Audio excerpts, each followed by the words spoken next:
If you haven't seen the film Ford vs Ferrari, I highly recommend you check it out. It's a great real-life story about two men played in the film by Christian Bale and Matt Damon on their battle against Ferrari during the 24-hour mark of Le Mans in 1966, and all the while battling corporate interference from top executives in the Ford Motor Company. I was in awe watching the actors with their amazing chemistry deliver the excitement and humor as they tell an amazing story of pride and triumph that was deservingly. The film won 3 Oscars and 2 Oscar nominations. So why should I mention this film, since this is an entertainment channel that caters to those who love the highest quality, not just everyday cinephiles? I'm glad that you asked. The reason why this movie is so relevant to the current video is that it documents one of the biggest achievements of the history of the American automotive industry over the years. The United States has been a major player in the field of automobiles, but never as significant in the realm of racing and simply speeding. But in the race of Le Mans race in the year 1960, the Americans put their stamp on the history of racing, and in 2020, the guys and girls from the SSC have accomplished exactly that. The SSC, that was previously called the Shelby Supercar Manufacturer, has made the Tuatara, a vehicle that was hailed as the fastest car on the planet. It has an almost unbelievable two-way average speed of 331 miles per hour or 508 km/h for people outside of the US and Liberia. I'm sure if you're a lover of nature, you've probably heard that Tuatara is a tiny green reptile. These little creatures are referred to as living fossils since they once were a common reptile species that lies between dinosaurs and lizards. But the Tuatara that we have our eyeglasses placed on is something more than a fossil. It's an aggressive, fast, brand spanking, record-setting world record breaker. The record was set by 7 miles of Nevada's State Highway 10, which is located outside Las Vegas on the 10th of October 10th. In fact, the record-setting stretch was done in a public roadway instead of a closed circuit to ensure that the Tuatara is a street-legal production vehicle and one of the fastest of its breed. It's the same spot where Koenigsegg recorded its 277.9 miles per hour record for top speeds in November of 2017. Before we get overly excited, we can be facts-checked in the comments section first. Let's hear statements from Guinness. Guinness Book of World Records. A spokesperson informed CNBC that the company knows about the latest SSC Tuatara attempt, even though Guinness World Records weren't involved in any way, and we haven't verified that this is an actual record. He added that to be able to judge accurately and grant a record to the fastest production vehicle, Guinness World Records requires every car that is in the race for the record to go through the same tests independently, which eliminates any possibility of error and allows us to draw a fair conclusion in this extremely competitive field. So indeed, the jewelry remains not in place for this world record. However, I believe you'll discover as we move forward it's likely to end definitely in the favor of the SSC Tuatara. How could this American-made vehicle achieve this feat?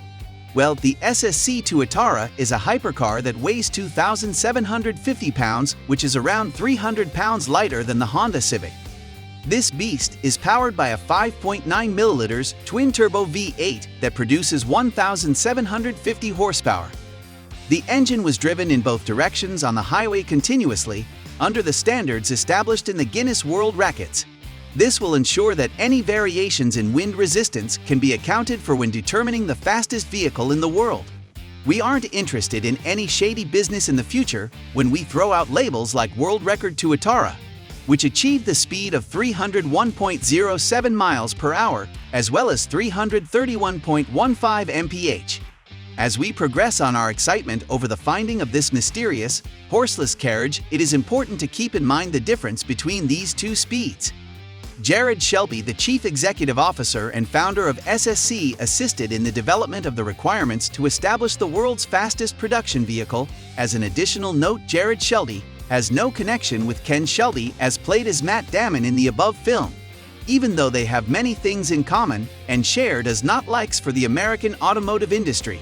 In the interview on Bloomberg, Jared Shelby stated that people could glance at the SSC and wonder if they belong in the realm of hypercars with such strong competitors. This record is so incredibly delightful, knowing that our little business has just accomplished something that larger companies with larger development and engineering teams and certainly larger budgets haven't been successful in achieving. The onboard footage of the 331 miles an hour speed has been released by Top Gear, with an extensive documentary of the record-breaking race to being released later. I was stunned to discover how effortlessly the American hypercar can reach a speed of 331 miles per hour with no issue whatsoever. The record-breaking speed is bound to cause a few hairs on the chest. This event was sure to cause waves and cause some angst across Europe. The Bugatti supercar from France announced its determination to not go after the top speed record following the shocking Vegas afternoon drive. Unless certain supercar manufacturers like Koenigsegg feel somewhat shady, it's safe to say this record will not be broken anytime soon. The earlier record that was held for the fastest production vehicle, which was referred to as unofficial by some of the stricter records, was held by the self-loathing Bugatti from France. Their Bugatti Chiron Super Sports 300 Plus was the first car to surpass the 300 miles per hour speed mark. However, it was not without a little bit of controversy. As I said before, the Tuatara achieving the top speed of more than 300 miles per hour in both directions. On a real road, Supersport 300 Plus Chiron did manage to reach speeds of over 300 mph, but only in one direction. Likewise, the Bugatti Chiron was a production car that every person could have driven to drop their children off at school. The enhanced 300 Plus Supersport was thought to be too numerous modifications to be a street-legal car, but the doubt and controversy didn't stop the French supercar maker from gaining profit from the hype they generated during the 2019 La Motor Show, where the Supersport 300 Plus was unveiled to the public and was revealed that the 30 production-ready cars of the car will be offered for sale to consumers who have production-ready Chiron Model 300 Plus models that are scheduled to be delivered by summer of 2021. They won't have an identical top speed of the record-breaking Bugatti prototype, restricting customers' cars to 275 mph. This means that in the past, the speed race events took place in the crowd of people with money who were forced to settle for the Swedish supercar Koenigsegg's Agro's tiny 277.9 miles an hour. I'm certain they made it through those grueling times. However, the production-ready Chiron Super Sport 300 Plus is driven by a modified version of the car's quad-turbo 8-liter W16 engine, which produces 1,578 bhp, which is 100 more bhp than the standard car. It comes with an upgraded suspension that is lowered, updated brakes, and a brand new set of magnesium alloy wheels, as well as a tuned engine exhaust Quisita system that will unleash all the power. These specifications were enough to send the hearts of car enthusiasts racing. The 30 automobiles sold like hotcakes in the hostesses fielded to determine bankruptcy costs for the Bugatti Chiron Supersport 300 and beyond start at the trembling of a leg $4.275 million. The Tuatara appears to be the French car in that region as well. The world record holder is available for sale for $1.9 million. However, at the price, you're purchasing much more than the speed of 316 miles per hour. Car has a flawless exterior with sleek curves and tiny wings on the rear and front of the vehicle to enhance aerodynamics and provide a dazzling visual appeal. The interior isn't one to be missed, or the doors with gull wings provide luxurious interior leather bucket seats, and the dashboard is a touchscreen that lets the driver switch between different driving modes like sport mode for leisure in the city and track mode to provide 300 mph per hour.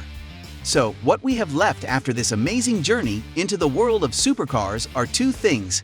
First of all, we're waiting for the final record will be verified by Guinness, but due to the meticulous actions that the SSC took, in addition to the fact Jared Shelby was among the first to develop the specifications for the fastest car on the planet, likely the SSC will not be destined to suffer an identical fate like their French counterpart in Bugatti.